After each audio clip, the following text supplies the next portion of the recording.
morning students, welcome to Nilagiri channel. Online క్లాస్లో భాగంగా మన వరల్డ్ హిస్టరీ సబ్జెక్ట్ని గత కొన్ని అంశాలను చదువుకుంటూ ముందుకు పోతున్నాం. ఈరోజు మనం ఈ ఆవిష్కరణలో భాగంగా మరొక నావికుడు బార్తలోమ్యూ డయాస్ గురించి చదువుకుందాం. బార్తలోమ్యూ డయాస్ ఈయన కూడా పోర్చుగల్ దేశానికి సంబంధించిన నావికుడు. ఈయన కూడా లిస్బన్లో శిక్షణాలయంలో శిక్షణ పొందినటువంటి మరొక నావికుడు. ఈయన ఆఫ్రికా ఖండాలు చాలా ఉన్నాయి. ఆసియా ఖండం కానీ ఐరోపా ఖండం కానీ ముఖ్యంగా ఆఫ్రికా ఖండం అంటే అది భూమధ్య రేఖకు దగ్గరగా ఉన్న మరొక ఖండంగా చెప్పుకోవచ్చు. ఈ ఆఫ్రికా ఖండాన్ని భారతదేశాన్ని కనుగొందామని బయలుదేరింది.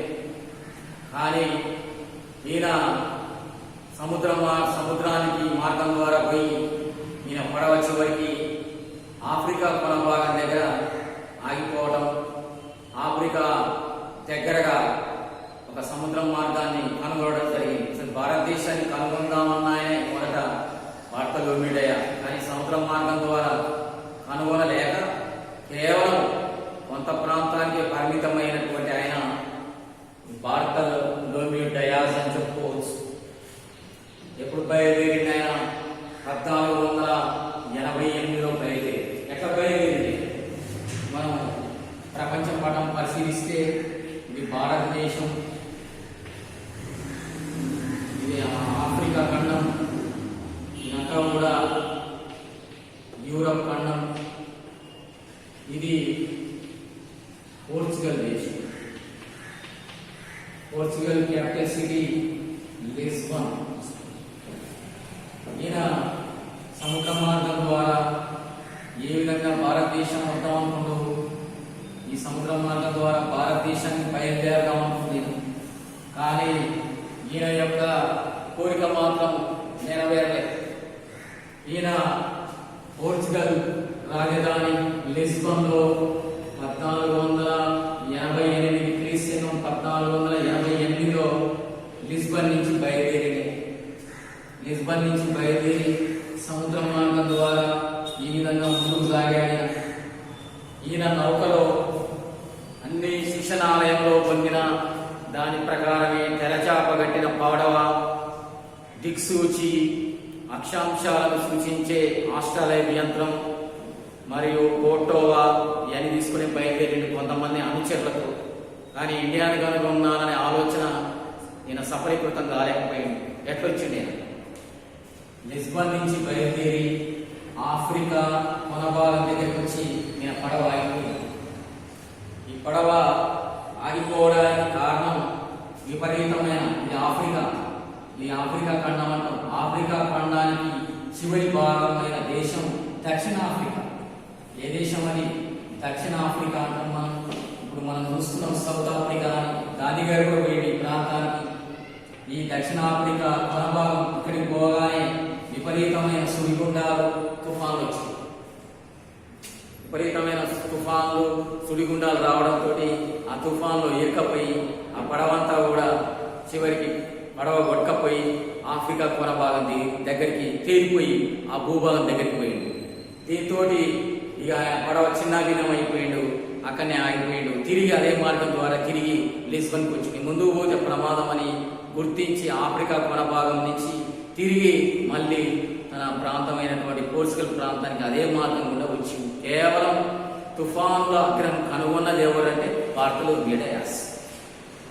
ఏం కనుగొన్నాడు? ఇక్కడ దక్షిణాఫ్రికా కొన భాగం దగ్గర ఎప్పుడు తుఫాన్లు వస్తాయని తెలుసుకున్న మొట్టమొదటి వ్యక్తి ఎవరంటే బార్తలోమ్యూ డయాస్. అప్పటిదాకా ఎవరికి తెలవదు. దక్షిణాఫ్రికా కొన భాగంలో తుఫాన్లు వస్తే ఎవరికి తెలవదు. నేను వచ్చి ఆడదాకా పోయిన తర్వాత ఆడ తెలుసుకొని ఆయన మొత్తం కూడా పడవంతా కూడా చివరికి ఆ తుఫాన్లు దిక్కుని చివరికి ఎక్కడికి పోయింది? ఆయన ఆఫ్రికా భూభాగం ప్రాంతానికి వెళ్ళిపోయాడు. ఇక ఆఫ్రికా ఖండాన్ని కనుగొన్నది ఎవరంటే బార్టలోమియో అయిపోయింది. ఇండియా అనేది మాత్రం సముద్ర మార్గం ద్వారా ముందుకు రాలేకపోయింది. తర్వాత కొంతకాలం ఆడుతూ మళ్ళీ తిరిగి ఆ పోర్చుగల్ ప్రాంతం లిస్బన్కు వచ్చేసింది. ఇది దీనికి ఏమని పేరు పెట్టిడు, ఇక్కడికి వచ్చిన తర్వాత ఇక పోయిన తర్వాత తుఫానుల అక్రమం పేరు పెట్టిడు. ఏమని పేరు పెట్టిడు? తుఫానుల అక్రమం పేరు పెట్టి వెళ్ళిపోయాడు. ఇక ఆయన మళ్ళీ ప్రయోగం చేయలేదు. ఆయన తర్వాత మళ్ళీ ఇంకొక నావికుడు ఎవరైనా, ఆయన పేరు రెండవ జాన్. ఇంకొక ఆయన ఎవరు? రెండవ జాన్. ఈయన కూడా భారతదేశాన్ని కనుగొందామని ఈయన బయలుదేరి. ఎక్కడి నుంచి బయలుదేరి? ఆయన పోర్చుగల్ రాజధాని లిస్బన్ నుంచి బయలుదేరి అదే మార్గం ద్వారా ఈయన కూడా రావడం మొదలుపెట్టింది. ఇక్కడికి రాగానే ఈయన కూడా భయపడిపోయాడు. అక్కడికి వచ్చిన తర్వాత ముందుకు పోతే ప్రమాదం అని భావించి అదే మార్గం ద్వారా వెనకకు వచ్చింది.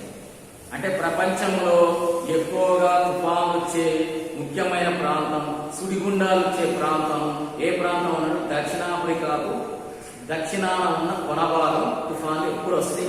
తర్వాత ఆ ప్రాంతంలో సుడిగుండాలు వస్తాయి. తుఫాన్లు వస్తే పడవ ఎటువైపు పోతూ తెలవదు, లేకపోతే సముద్రంలోనే మునిగిపోయే ప్రమాదం ఉంది, ప్రాణాపాయం కూడా జరిగే అవకాశం ఉంది. అందుకని తుఫాను నగరం పెట్టింది. ఇప్పుడు కూడా తుఫాను నగరం ప్రమాదమైనటువంటి ప్రాంతం. దానికి ఆయన వెనకకు వచ్చిన తర్వాత దానికి మరొక పేరు పెట్టి బార్టలోమియో డయాస్ ఏమో తుఫాను నగరం పెడితే ఈయనేమో రెండవ జాన్ దానికి ఏం పేరు పెట్టిండు? గుడ్ హోప్ అని పేరు పెట్టిండు. ఏం పేరు పెట్టిండు? గుడ్ హోప్ అని ఒక పేరు పెట్టిండు. అందుకనే ఇప్పుడు అందరూ కూడా ఏమంటారు? గుడ్ హోప్ అని అంటారు. గుడ్ హోప్ అంటే డేంజరస్ సముద్రం, అది చాలా ప్రమాదకరమైనటువంటి ప్రాంతంగా చెప్పుకోవచ్చు. ఇప్పుడు ఆ మార్గం ద్వారా కింది నుంచి వస్తుంది. ఆ గుడ్ హోప్ అనేటువంటి ప్రాంతానికి పేరు పెట్టింది ఎవరంటే ఈయన. తుఫాను నగరం అని పేరు పెట్టింది ఏమో బార్టలోమియో డయాస్. మరి ఎవరు రావాలి?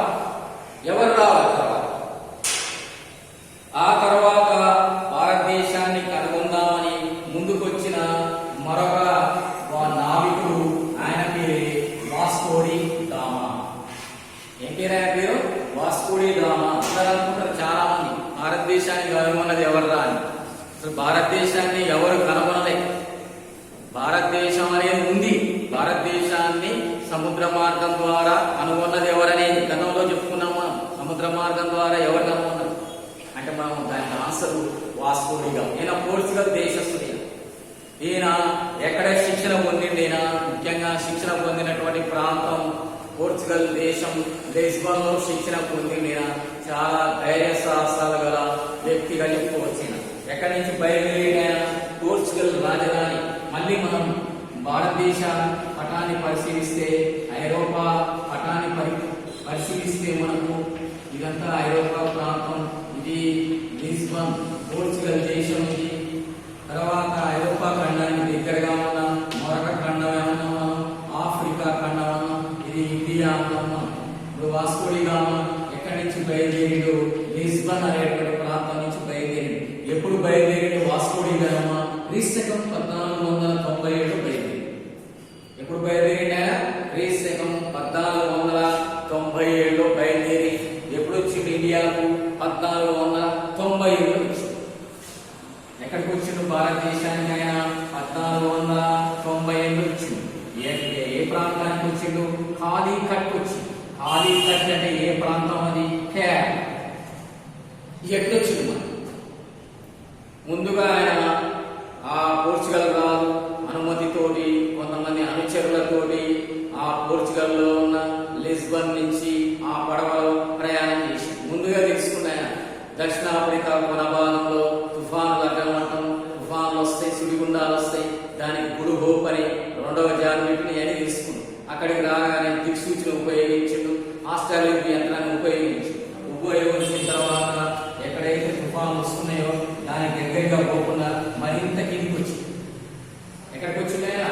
మరింత కిందికి వచ్చి, మరింత కింది నుంచి వచ్చి ఆఫ్రికా ప్రాంతం నుంచి ఇక్కడ ఆఫ్రికాకు దగ్గరగా మరొక ప్రాంతం మడగాస్కర్ అనే ఒక ప్రాంతం ఉంది. ఆఫ్రికా ప్రాంతం మడగాస్కర్ అనే ద్వీపం ఉంది. ఈ రెండు ప్రాంతాల మధ్య గుండా ప్రయాణం చేసుకుంటూ ఆయన కేరళ రాష్ట్రంలో ఉన్న కాలికట్ అనే ప్రాంతానికి తెలివితో, ఇది కాలికట్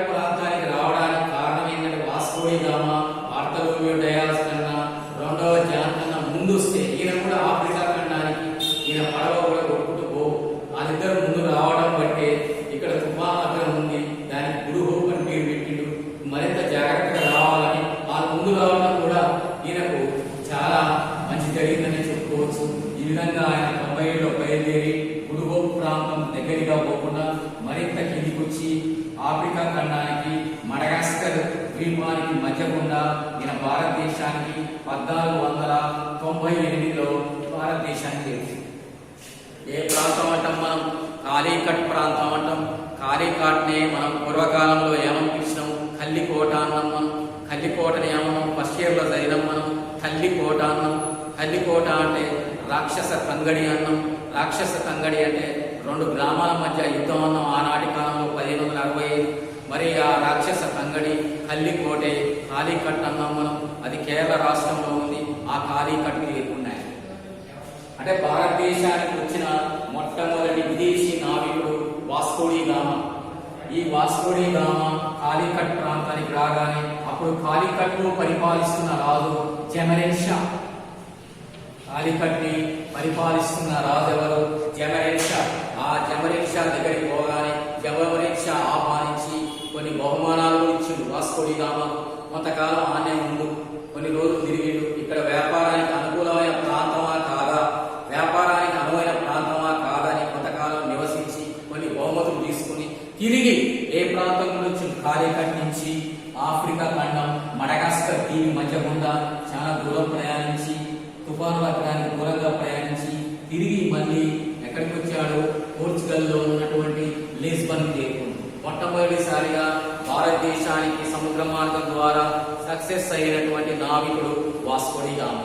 ఈయన సక్సెస్ కావడానికి ప్రధానమైన కారణం ఆయనకు ముందు బార్తలోమియో డయాస్ మరియు 2వ జాన్ వారు చేసినటువంటి ప్రయాణాల వల్ల వారు చేసినటువంటి అనుభవాలను తెలుసుకొని ఇండియాకు ప్రయాణం చేసి వాస్కో డి గామా వచ్చింది. వాస్కో డి గామా ఎంచుకున్న మార్గం ద్వారానే పోర్చుగీస్ వ్యాపారస్తులు, డచ్ వ్యాపారస్తులు మరియు ఫ్రెంచ్ వ్యాపారస్తులు, ఆంగ్లేయులు అందరూ కూడా సముద్ర మార్గం ద్వారా వచ్చారు. ఇప్పటికి కూడా ఇదే మార్గం ద్వారా భారతదేశంతో వ్యాపార సంబంధాలు, ఐరోపాతోటి వ్యాపార సంబంధాలు పెరుగుతున్నాయి. దాని తర్వాత పనామా జలసంధి ఆసియా ఖండాలను కలుపుతూ ఒక కాలువ దీనివల్ల ఇప్పుడు ఆ మార్గం ద్వారా వస్తూ వాస్కో డి గామా అనేది కనుగొన్న మార్గం ద్వారా ఇప్పుడు తగ్గిపోయింది. ఎప్పుడైతే ఆసియా ఐరోపా ఖండాలను రెండింటిని కూడా పనామా జలసంధి ద్వారా కాలువ సూయస్ కాలువ ఎప్పుడైతే తొలిలో ఆ 2 కూడా సముద్రాలు కలవడం జరిగిందో ఆసియా ఖండానికి ఐరోపా ఖండానికి దగ్గర సంబంధాలు ఏర్పడ్డాయి. తర్వాత సాంకేతిక పెరిగిన తర్వాత ఆ పని చేయడం జరిగింది. అంతకుముందు మాత్రం అందరూ కూడా వాస్కో డి గామా అనుకున్న మార్గం ద్వారానే అందరూ కూడా ఆ విధంగానే ప్రయాణం చేయడం జరిగిందని చెప్పుకోవచ్చు. ఈ విధంగా వాస్కో డి గామా భారతదేశానికి సముద్ర మార్గం ద్వారా ఈ మార్గం ద్వారా ఎప్పుడైతే వచ్చిందో అందరూ కూడా ఐరోపా దేశానికి సంబంధించిన వ్యాపారస్తులు అందరూ కూడా ఇదే మార్గం ద్వారా రావడం జరిగింది.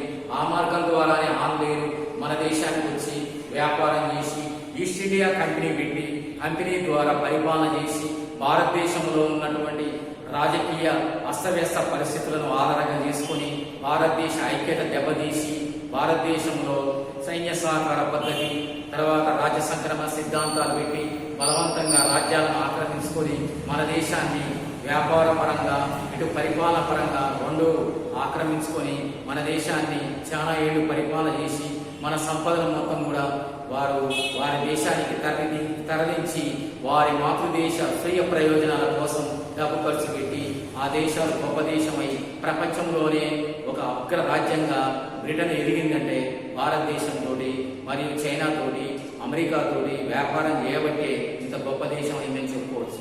ఇంత కావడానికి ముఖ్యమైనటువంటి కారణం దాని వెనక సూత్రధారి హెన్రీ, దాని వెనక సూత్రధారి శిక్షణాలయం పెట్టినటువంటి పోర్చుగల్ రాజు హెన్రీ గొప్పతనం మరియు 2వ జాన్, బార్తలోమియో డయాస్ మరియు వాస్కో డి గామా అని చెప్పుకోవచ్చు.